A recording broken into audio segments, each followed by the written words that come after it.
Had a good Thursday morning, Pittsburgh. Guy Junker and Josh Taylor with you here on TribLIVE Radio, and the Pirates keep on rolling along. It is a good morning if you're a Pirate fan, making the most efficient use of the hits they get. They only had 3 in the bottom of the 8th inning and had a 3-2 lead yet, and Gregory Polanco, a hero again. As Clint Hurdle said after the game, he's providing a spark right now, and Josh, hopefully that continues. More important, well, I guess that's more important, but at the same time, you said it the best, that they're making the most out of what they get. But they've done it 4 times in a row now. This is their fourth straight comeback victory. And last night looked a lot like Sunday, where for the first few innings, they couldn't touch the opposing pitcher. They couldn't seem to get to him.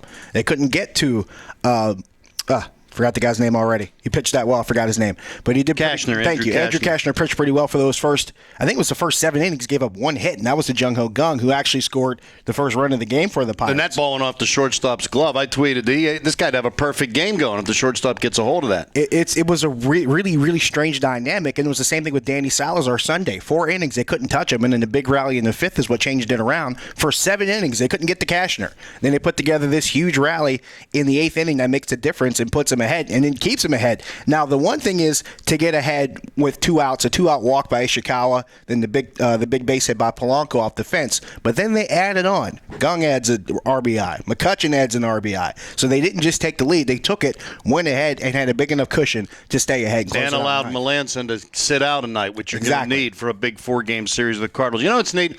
As I'm going from the Pirate locker room to the room that we edit our stories on for television, you know, there's an usher there, and he's like, the Cubs have come back on the Cardinals. It's 5-4 Chicago.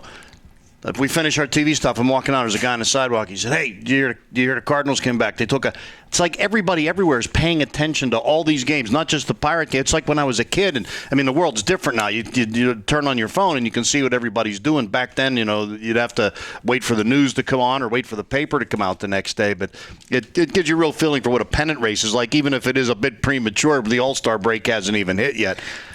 It's funny because I think people are just starting to adjust to what that life is like now. You've got a taste of it for a couple years, but now you're knee deep in it. Your nose is in there. So now you know what it's like as a fan to be able to follow it. Well, granted, being in the media also, to keep up with this on a daily basis after not seeing it for so long. There's a generation of fans out there that don't know what it's like to be in a division race. They don't know what it's like to be in an independent race. Now they're finally seeing it. And in this age where you can pull up the score of a game and get up to the minute information on your phone, it's even more exciting because now you can keep up with everything and understand everything that's going on right in that very moment. And it makes it that much more easy to appreciate for people. Well, what I don't understand is different is their pitching has been consistent all year. And their hitting still really isn't good. I mean, we mentioned they're getting everything they can out of the hits that they get right now. But I was looking up some numbers last night. As you mentioned, they added on, so it turned out not to be a one-run game. They were 6-10 in one-run games the first 2 months of the year. Couldn't win an extra inning game to save their lives. I think they lost the first 6 extra inning games they won. Now they've won like 5 out of the last 6 extra inning games they've played. Since June 1st, they've played the most one-run games in the National League, and they're 12-3 in those one-run games. It makes a huge difference.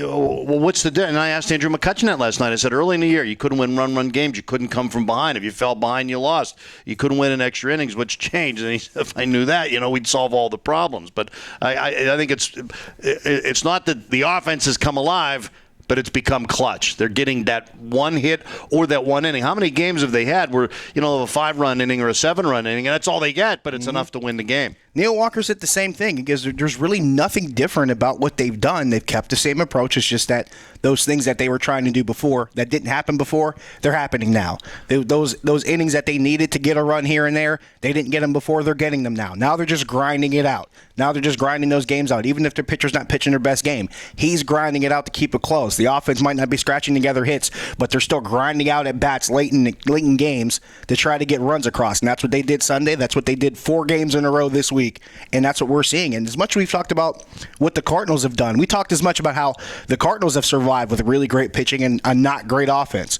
but they've made the most out of what they got with their hitting. And the Pirates are making the most out of what they get with their hitting, and they're playing great defense too, and that's something that hasn't really been talked about during this stretch. They're playing incredible defense. A lot of balls are not dropping in for base hits. They're not making careless errors. There were a couple errors last night, but they weren't big enough errors that cost them runs or cost them the game. Well, it's as big a regular season weekend as you can get before the All-Star break. 4 against the Cardinals. Quick prediction? I'll say they take 3. I like the pitching matchups. I like them being at home. I think the Cardinals are limping. I think those warts are finally starting to show. I think the Cubs are starting to expose them by putting more pressure on them and being able to make them be in pressure situations. So I'll take the Pirates winning 3. Should be a great weekend on the north side as long as the weather cooperates.